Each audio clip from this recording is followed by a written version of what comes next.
नमस्ते दोस्तों, मैं विजय ठक्कर और आप सबका स्वागत करता हूं हमारे एक नए वीकली एनालिसिस वाले वीडियो में। अभी आज के वीडियो में हम लोग देखेंगे मार्केट में क्या लग रहा है, क्या हो रहा है। वैसे मार्केट की हालत अभी बहुत ज़्यादा ख़राब है और सेक्टर्स के बारे में बात करेंगे। और इन द लास्ट आज मैं आप लोगों के साथ ऐसे 3 स्टॉक बताने वाला हूँ ना, उसमें से एक स्टॉक ऐसा है जो मार्केट गिरने के वजह से एक बहुत अच्छी अपॉर्चुनिटी बन सकता है, क्योंकि जब मार्केट गिरता है तो अच्छे स्टॉक भी गिरते हैं और बुरे स्टॉक तो बहुत ज़्यादा गिरते हैं।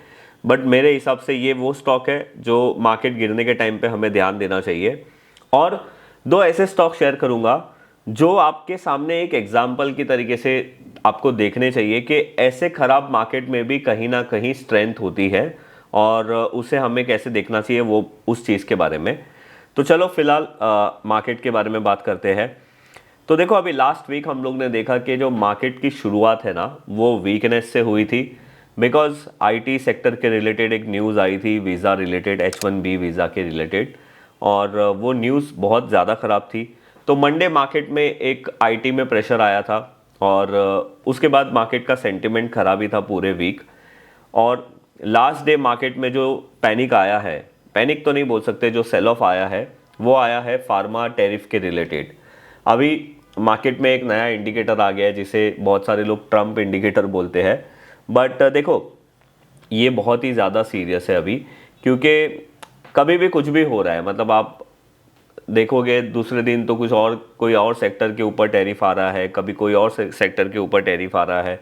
वैसे अभी उन्होंने फार्मा, जो भी यूएस में आती है फार्मास कंपनी और जो भी दवाई आती है, उनके ऊपर 100% टैरिफ लगाया है, बट जेनेरिक वाले फार्मास पे नहीं है। तो मुझे तो ज़्यादा फार्मा सेक्टर के बारे में नॉलेज नहीं है। मैं प्राइस और वॉल्यूम को देख के समझने की कोशिश करता हूँ कि सीरियसनेस कितनी है। अब एक तरीके से अगर हम देखें ना कि ये प्रॉब्लम परमानेंट है कि टेम्प्ररी है, तो देखो ये प्रॉब्लम तो टेम्प्ररी है, बट ये टेम्प्ररी प्रॉब्लम कितने टाइम तक चलेगी वो चीज़ एक बड़ा इशू बनता है। तो अभी हम लोग देखेंगे चार्ट्स में कि हमें क्या करना चाहिए। एज अ ट्रेडर आपका काम ये होना चाहिए कि मार्केट एक इंपॉर्टेंट लेवल को ब्रेक करता है, वीक हो जाता है, तो बेटर है आपके जो लूज मेकिंग वाले, मतलब जो लॉस मेकिंग वाले ट्रेड है, उसमें से हमको एग्जिट करके निकल जाना है। वापस से कहीं पे अच्छी अपॉर्चुनिटी मिलेगी, वहाँ पे हम देख लेंगे। एज ए इन्वेस्टर अगर आपको सारी चीज़ों के बारे में पता है तो फिर आप ये जो वॉलेटिलिटी है उसको अवॉइड भी कर सकते हो। थोड़े टाइम के लिए आपका जो पोर्टफोलियो वो परफॉर्म नहीं करेगा, बट आगे जाके तो वो करेगा ही, अगर आपकी सारी थीसिस राइट है तो चलो मार्केट को देखते हैं और समझने की कोशिश करते हैं कि क्या हो रहा है। अब देखो, यहाँ पे आप लोग निफ्टी का जो चार्ट दिख रहे हो, ये मंथली टाइम फ्रेम का चार्ट है और यहाँ पे आप लोग क्लियरली देख रहे हो कि जो भी हमारी ये मंथ की गेन थी ना, वो ऑलमोस्ट 80% वाइप आउट हो चुकी है। अगर आप वीकली टाइम फ्रेम का चार्ट देखोगे तो मैंने आप लोगों को है ना, ये जब कैंडल बना था, ये रेड कैंडल बना था, तब मैंने आप लोगों को बोला था कि ये एक ख़राब कैंडल बना है। और उसके बाद जीएसटी की न्यूज़ आई और फिर मार्केट थोड़ा ऊपर गया, बट वापस से आप यहाँ पे देखो, ऊपर जाने के बाद वापस से एक सेलिंग आई है। Now this is not a good thing. अभी हमारे लिए जो इम्पॉर्टेंट सपोर्ट है वो है 24,400 और 24,300, और जो इम्पॉर्टेंट रेजिस्टेंस है वो है 25,670 का। इसके ऊपर अगर मार्केट जाता है तो अच्छा है, और इसके नीचे जाएगा तो फिर 23,800 और बहुत सारे सपोर्ट लेवल तो बनते जाएंगे। बट ये 24,400 के नीचे 23,800 हम लोगों को देखने मिल सकता है। तो मार्केट में वीकनेस तो है। अब देखो, आईटी सेक्टर और फार्मा सेक्टर एक तरीके से इंडिया के लिए बहुत इंपॉर्टेंट सेक्टर है। वैसे तो सारे सेक्टर इंपॉर्टेंट है, बट ये 2 सेक्टर हमारा जो है ना, वो यूएस डिपेंडेंट सेक्टर है। अभी यहाँ पे प्रॉब्लम होगी तो ये प्रॉब्लम को सॉल्व होने के लिए, मतलब अगर समझो ये टेम्पररी नहीं, ये प्रॉब्लम परमानेंट हो गया, तो ये प्रॉब्लम को सॉल्व होने के लिए बहुत टाइम लग सकता है। और उसके वजह से अगर ये 2 मेजर सेक्टर नीचे रहेंगे तो इसमें बहुत सारे स्टॉक भी जो निफ्टी में वेटेज रखते हैं, तो मार्केट में भी प्रेशर बना रहेगा। तो वो एक इशू है। अगर आप बैंक निफ्टी का चार्ट देखोगे तो अगेन यहाँ पे भी वही है, मंथली चार्ट खराब हो रहा है। वीकली चार्ट भी देखो, यहाँ पे अच्छी सेलिंग आई है। बैंक निफ्टी का जो इम्पोर्टेंट स्विंग लो है वो है 53,500 से लेके 800। इसके नीचे मार्केट नीचे जाता है तो ख़राब हो जाएगा। और जो अभी रेजिस्टेंस है वो है 56,150 का। तो ये मार्केट का एनालिसिस है। अगर सेक्टर की बात करोगे तो अभी ऑलमोस्ट सारे सेक्टर में पैनिक है, बट मेरे हिसाब से मेटल ऑटो और कंजम्पशन सेक्टर, ये सेक्टर में हम लोग ध्यान दे सकते हैं।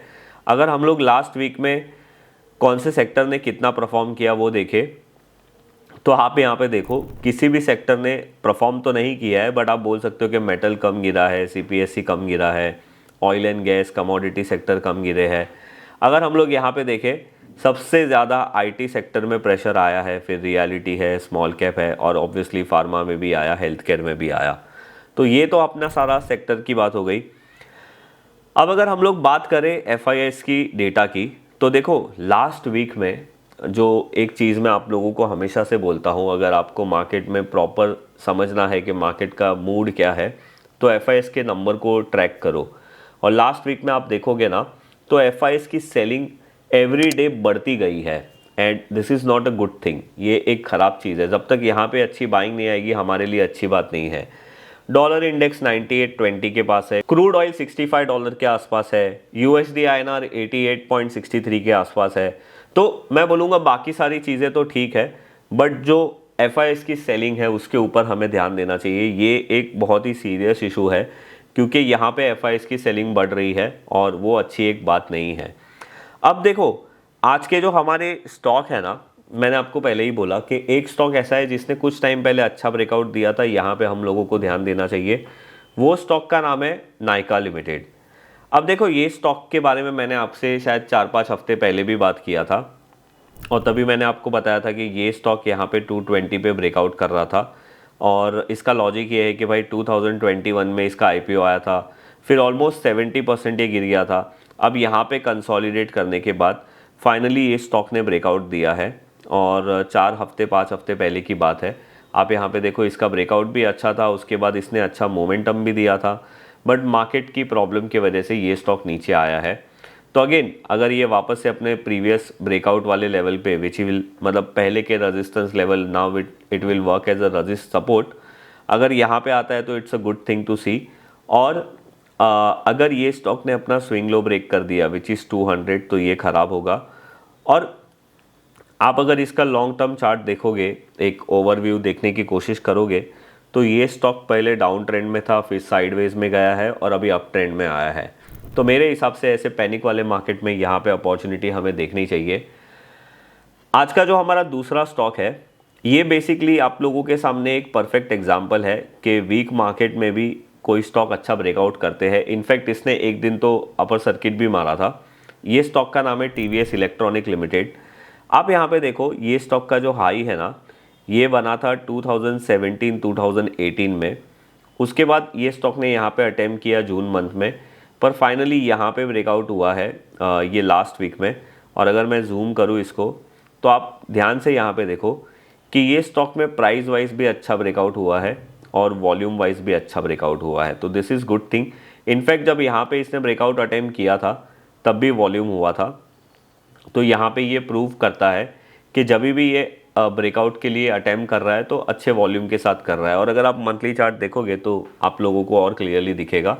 अब देखो इसका जो 470 के अगर नीचे ये चला जाएगा तो ख़राब हो जाएगा। और अगर आपको इसका अपसाइड कैलकुलेट करना है तो सिंपल हमारी रेंज कैलकुलेशन जो मेथड है वो आप लोगों को अप्लाई करनी है। इसके ऑल टाइम हाई से ये जब तक लो मारा था आपको रेंज निकालनी है, ब्रेकआउट के बाद ऐड कर देना है, और आप यहाँ पे देखोगे कि अपसाइड में ये 1065 तक जा सकता है। आज का जो हमारा दूसरा स्टॉक है वो है टाटा इन्वेस्टमेंट। अब आप यहाँ पे देखो एक्चुअली ये स्टॉक है ना, ये यहाँ पे एक रेंज में था, इसने 2021 में अपना रेंज ब्रेक किया और फिर ये स्टॉक नॉन स्टॉप ऑलमोस्ट 2000 रुपये से 10,000 रुपये तक चला, 9,600 रुपये तक। बट उसके बाद ये स्टॉक में भी अच्छा खासा करेक्शन आ गया था। अगर आप यहाँ पे देखोगे फ्रॉम टॉप टू यहाँ तक ऑलमोस्ट 50% का करेक्शन आ गया था। अभी रिसेंटली ये स्टॉक में एक अच्छा ब्रेकआउट हुआ है, और अगेन ये ऐसे वीक में हुआ है जब मार्केट ख़राब था और अच्छे वॉल्यूम के साथ भी हुआ है, और आई थिंक इसमें स्प्लिट भी आने वाला है, यहाँ पे आप देख सकते हो। तो ये स्टॉक भी एक स्ट्रॉन्ग है। यस, इसका मतलब एक स्टॉक में से ये 10 बन जाएगा, तो ये स्टॉक भी एक स्ट्रॉन्ग है, आप ध्यान में रख सकते हो। ये तीनों स्टॉक मेरी वॉच लिस्ट में है। उसके अलावा जो मैंने आप लोगों के साथ लास्ट टाइम यथार्थ शेयर किया था, मैंने आप लोगों के साथ सिरका पेंट्स करके एक स्टॉक शेयर किया था, ये भी स्ट्रॉन्ग है। और आप जुआरी एग्रो को भी देख सकते हो, वो भी एक तरीके से रीटेस्ट कंफर्म कर रहा है। तो ये सारे स्टॉक स्ट्रॉन्ग है। अभी ऐसे वीक मार्केट में आपको क्या करना चाहिए पता है? पहले तो आप लोगों को जो भी पोजीशन में आपकी लीवरेज है और वो गलत जा रही है, वहाँ पे आपको आपका पोजीशन कट करना चाहिए। दूसरा, अगर आप बाय करना चाहते हो किसी स्टॉक को, तो आपको देखना चाहिए कि जैसे ऑब्वियसली वो आईटी और फार्मा नहीं होना चाहिए। अगर आप टेक्निकल लेवल की बात कर रहे हो तो, फंडामेंटल लेवल की मैं बात ही नहीं कर रहा, तो उसे छोड़ के ऐसे स्टॉक ढूंढने चाहिए जो टेक्निकली स्ट्रांग थे। बिकॉज ऑफ मार्केट इशू अभी वो गिर रहे हैं, तो वहाँ पे आप लोगों को एक अपॉर्चुनिटी मिल सकती है। तो ये थे हमारे वो सारे स्टॉक जो मुझे आप लोगों को बताने थे, और ये था मेरा व्यू मार्केट को लेकर।